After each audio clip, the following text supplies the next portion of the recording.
തെരഞ്ഞെടുപ്പ് കഴിഞ്ഞു. വലിയ ഭൂരിപക്ഷത്തിൽ UDF അധികാരത്തിൽ വരികയും ചെയ്തു. LDF സർക്കാർ അമ്പയെ പരാജയപ്പെട്ടു പോകുന്ന ഒരു തെരഞ്ഞെടുപ്പ് ഫലം ഉണ്ടാവുകയും ചെയ്തിരിക്കുകയാണ്. ഈ തെരഞ്ഞെടുപ്പിന് മുന്നോടിയായി നിരവധിയായിട്ടുള്ള സമരങ്ങൾ നമ്മൾ കണ്ടിരുന്നു. അതിൽ ഏറ്റവും ശ്രദ്ധേയമായിട്ടുള്ള സമരം എന്ന് പറയുന്നത് ആശാസമരം തന്നെയായിരുന്നു. 200-ൽ പരം ദിവസങ്ങളാണ് സെക്രട്ടേറിയറ്റ് മുന്നിൽ അവർ സമരം അനുഷ്ഠിച്ചത്. ആ സമരത്തോട് സർക്കാർ കാണിച്ച സമീപനമൊക്കെ തന്നെ ഈ തെരഞ്ഞെടുപ്പ് ഫലത്തെ സ്വാധീനിച്ചിട്ടുണ്ട് എന്നുള്ള കാര്യത്തിൽ തർക്കമില്ല. ഇപ്പോൾ സമരസമിതിയുടെ പ്രധാനപ്പെട്ട ആളായിട്ടുള്ള മിനി നമ്മോടൊപ്പം ചേരുകയാണ്. ചേച്ചി, എങ്ങനെയായിരുന്നു ഈ ഒരു റിസൾട്ട് വന്നു, ഇനിയിപ്പോൾ പുതിയ സർക്കാർ അധികാരത്തിലേക്ക് വരികയാണ്, എങ്ങനെയാണ് നമ്മുടെ ഒരു പ്രതീക്ഷ? ഞങ്ങൾ വളരെ പ്രതീക്ഷയോടുകൂടിയാണ് പുതിയ ഗവൺമെൻറ്റിനെ കാണുന്നത്. കാരണം കഴിഞ്ഞ 10 വർഷം ഭരിച്ച ഗവൺമെൻറ്റിൻ്റെ മുന്നിലാണ് ഞങ്ങൾ സമരം ചെയ്തത്. ഇടതുപക്ഷമെന്നും സ്ത്രീ സൗഹൃദം എന്നൊക്കെ പറഞ്ഞിരുന്നൊരു ഗവൺമെൻറ്റിൻ്റെ മുന്നിലാണ് സമരം ചെയ്തത്. ആ സമരത്തെ പരാജയപ്പെടുത്താനാണ് സർക്കാർ ശ്രമിച്ചത്. കേവലം പരാജയപ്പെടുത്താൻ മാത്രമല്ല, അപഹസിക്കുവാനും അപമാനിക്കുവാനും ശ്രമിക്കുകയുണ്ടായി. അതിനെതിരെ വളരെ കഠിനതരമായ സമരമാണ് നടത്തിയത്. ഒടുവിൽ ആ സമരം സർക്കാരിന് സമ്മതിക്കേണ്ടി വന്നു, മുട്ടുമടക്കേണ്ടി വന്നു. ആ സമയത്ത് കേരളത്തിലെ ഇതര രാഷ്ട്രീയ പാർട്ടികളെല്ലാം ഞങ്ങളുടെ സമരത്തെ പിന്തുണച്ചു വന്നിരുന്നു. അതിൽ UDF പ്രത്യേകിച്ചും അടുത്ത ഗവൺമെൻറ് അധികാരത്തിൽ വരികയാണെങ്കിൽ ആശാവർക്കർമാർക്ക് 21,000 രൂപ വേതനം നൽകുമെന്ന് പ്രഖ്യാപിച്ചിരുന്നു. അവരുടെ പ്രകടന പത്രികയിൽ ഉൾപ്പെടുത്തിയിട്ടുണ്ട്. എന്താണെങ്കിലും കേരളത്തിൽ ആശമാർ നടത്തിയൊരു സമരം ഈ ഭരണമാറ്റത്തിനൊരു കാരണമായി തന്നെയാണ് ഞങ്ങൾ കരുതുന്നത്. കാരണം തൊഴിലാളികളെ വെടിഞ്ഞുകൊണ്ട് പണിയെടുക്കുന്ന സാധാരണക്കാരെ മറന്നുകൊണ്ട് ഒരു ഗവൺമെൻറ്റിന് മുന്നോട്ട് പോകാൻ കഴിയില്ല. അത് ഏത് ഗവൺമെൻറ് ആണെങ്കിലും ഇത് തെളിയിച്ച ഒരു നിർണായക സന്ദർഭം കൂടിയാണ്. അതുകൊണ്ട് ഞങ്ങൾ വളരെ പ്രതീക്ഷയോടുകൂടി കാത്തിരിക്കുകയാണ്. ആദ്യ ക്യാബിനറ്റ് തന്നെ ഈ ഒരു തീരുമാനത്തിലേക്ക് വരണം എന്നൊരു ആഗ്രഹമാണോ? തീർച്ചയായിട്ടും. കാരണം ഞങ്ങൾ ആ സമരം നടത്തുമ്പോൾ അപ്പോൾ തന്നെ അത് നേടേണ്ടുന്ന ഡിമാൻഡാണ്. പക്ഷേ അടുത്ത് വരുന്നൊരു ഗവൺമെൻറ്റിന് അത് കഴിയുള്ളൂ എന്നൊരു ഘട്ടത്തിൽ അവർ ആദ്യത്തെ ക്യാബിനറ്റ് എന്ന് പറഞ്ഞു. തീർച്ചയായിട്ടും ആദ്യത്തെ ക്യാബിനറ്റിൽ വളരെ നിർണായകമായൊരു തീരുമാനം ഞങ്ങൾ പ്രതീക്ഷിക്കുന്നു. ഈ സമരത്തിൽ നമ്മൾ മുന്നോട്ട് വെച്ചത് 21,000 രൂപ ശമ്പളം ഉണ്ടാവണം, ഒപ്പം തന്നെ പിരിഞ്ഞു പോകുമ്പോൾ അലവൻസ് ആയിട്ട് 5 ലക്ഷം രൂപ കൊടുക്കണം, അങ്ങനെയുള്ള പ്രധാനപ്പെട്ട ആവശ്യം ഇതെല്ലാം ഒറ്റത്തവണയായി അംഗീകരിച്ച് കിട്ടണം. അത് തന്നെയാണ്, അതൊന്ന് കൃത്യമായി പറയാം.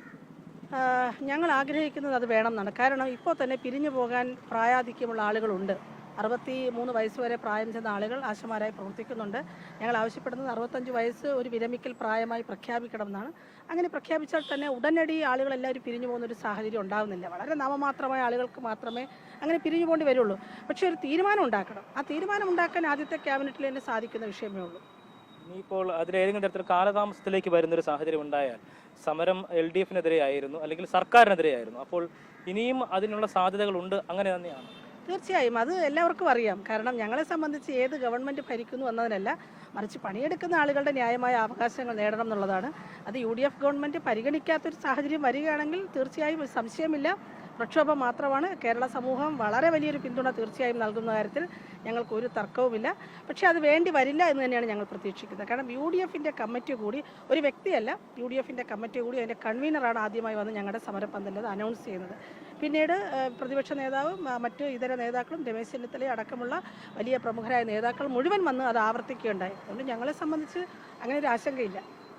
അപ്പോൾ ഈ ഓണറേറിയമാണല്ലോ സ്വാഭാവികമായിട്ടും സർക്കാർ തൊഴിലാളികളായി അംഗീകരിക്കണം എന്നുള്ള തരത്തിലുള്ള കാര്യങ്ങളൊക്കെ തന്നെ ഈ സമരം നടക്കുന്ന ഘട്ടത്തിലുണ്ടായിരുന്നു. അപ്പോൾ അത്തരത്തിലുള്ള ആവശ്യങ്ങൾ സ്വാഭാവികമായും കേന്ദ്രത്തിന്റെ ഭാഗത്തുനിന്ന് കൂടി വരേണ്ടതല്ലേ? തീർച്ചയായിട്ടും അത് വരേണ്ടതാണ്. അത് കേന്ദ്ര ഗവൺമെൻറ്റിനോട് ഞങ്ങൾ ആവശ്യപ്പെട്ടുകൊണ്ടിരിക്കുന്നു. കേന്ദ്ര ഗവൺമെൻറ്റിനുള്ള സമരത്തിനെ കുറിച്ച് ഞങ്ങൾ വളരെ സജീവമായിട്ട് ആലോചിച്ചുകൊണ്ടിരിക്കുകയാണ്. വലിയ പ്രക്ഷോഭം അത് കേരളത്തിൽ നിന്ന് മാത്രമല്ല, മറ്റ് സംസ്ഥാനങ്ങളിൽ നിന്നും അത്തരം ഒരു സമരത്തിൻ്റെ സാധ്യത വളർന്നു വരുന്നുണ്ടെന്ന് ഞങ്ങൾ ദേശീയ തലത്തിൽ അറിഞ്ഞുകൊണ്ടിരിക്കുകയാണ്. അത് തീർച്ചയായിട്ടും ഉണ്ടാകും. പക്ഷേ തൊഴിലാളിയാണെന്ന് പേര് കൊണ്ട് പറഞ്ഞോ ഇല്ലെന്നതിനപ്പുറത്തേക്ക് പണിയെടുക്കുന്ന ആളുകളെല്ലാവരും തൊഴിലാളികളാണ്. തൊഴിൽ ചെയ്ത് അന്നന്നത്തെ തൊഴിൽ ചെയ്താൽ മാത്രമേ ഉപജീവനം നടത്താൻ പറ്റുകയുള്ളൂ എന്ന് കരുതുന്ന എല്ലാ വിഭാഗവും തൊഴിലാളികളാണ്. ഞങ്ങളുടെ ശരിക്കുള്ള ഡിമാൻഡ് ആശാവർക്കർമാരെ ആരോഗ്യവകുപ്പിൽ സ്ഥിരപ്പെടുത്തുക എന്നുള്ളതാണ്. അത് സാധ്യവുമാണത്. കാരണം അടിത്തട്ടിലെ പ്രവർത്തനങ്ങൾ നടത്തുന്ന ആളുകളെന്ന നിലയിൽ ഇവരെ സ്വീകരിച്ചുകൊണ്ട് കൃത്യമായ അവർക്കൊരു സ്ഥാനം കൊടുത്തുകൊണ്ട് ചെയ്യാൻ പറ്റും. അത് തന്നെയാണ്. തീർച്ചയായും വലിയ പ്രതീക്ഷയിൽ തന്നെയാണ് ആശാവർക്കർമാർ ഉള്ളത്. ഈ ആവശ്യങ്ങൾ കൃത്യമായ രീതിയിൽ ആദ്യത്തെ ക്യാബിനറ്റ് തന്നെ അംഗീകരിക്കപ്പെടണം എന്ന് തന്നെയുള്ള ന്യായമായിട്ടുള്ള ആവശ്യം അവർ മുന്നോട്ട് വയ്ക്കുമ്പോൾ സമരത്തിന് ഇനിയും തങ്ങൾക്ക് ബാല്യമുണ്ട് എന്നുള്ള കാര്യം കൂടി ഓർമ്മപ്പെടുത്തുന്നുണ്ട് പുതിയ സർക്കാരിനെ. ക്യാമറ പേഴ്സൺ ബിജുവിനൊപ്പം എബി ജോൺ തോമസ്, അമൃത ന്യൂസ്, തിരുവനന്തപുരം.